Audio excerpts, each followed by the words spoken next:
Here we are today in our old groups of stamps. We're visiting Austria. Look at that. Now this is some of the really super old ones. Look at that. Isn't that beautiful? Look at all the details around the portrait. What a beautiful framing of it, huh? Do you know, in the old days, that was all done as artwork. It wasn't take a picture and put it on. I find it amazing how they have some of that. So you have your first one, the orange one on top. And that's a 2. Then in your second row, you have a 5 in red.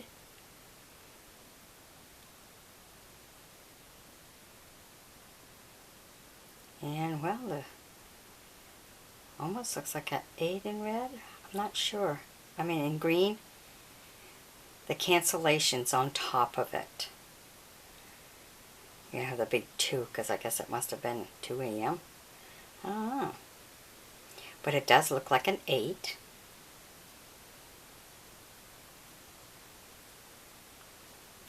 They're so beautiful.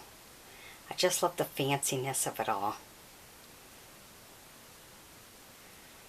Alright, so you have orange, red, and green. Beautiful. So now let's take a look at our second group.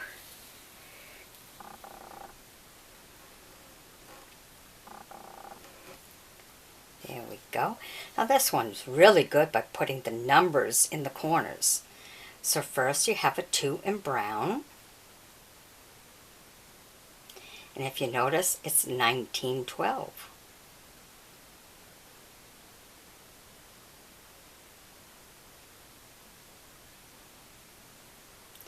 Then you have a 3. And it's a shade of blue.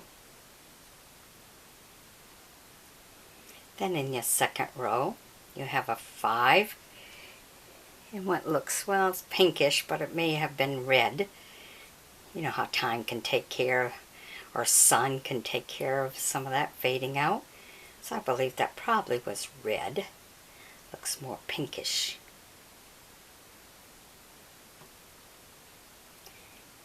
Okay, and then you have a 10 with the overprint of 1.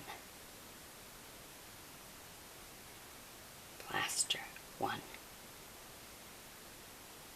Always look at the overprint. If there's overprint, especially if the stamps are from one country, but the overprint is another country, and then you can be talking some good value. So always pay attention to overprints, not cancellation. There's a difference between cancellation and overprints. Okay, and then you have a 15 and a pale brown. So that takes care of our second group. Now let's go on and check out the third group. You're going to really want to see the last group. Very valuable.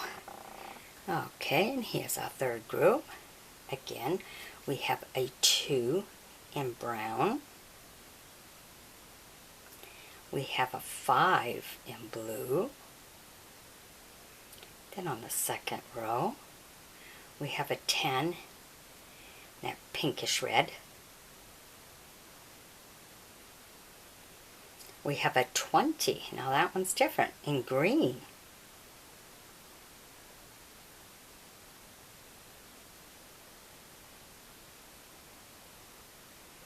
And we have a 30 in brown.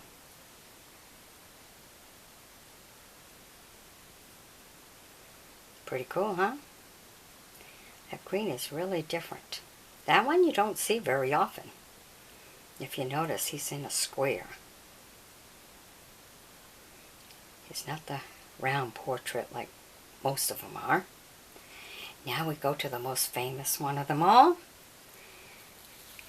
And that's the fourth group. Look at that. These are cool. First you have your orange, which is a 2.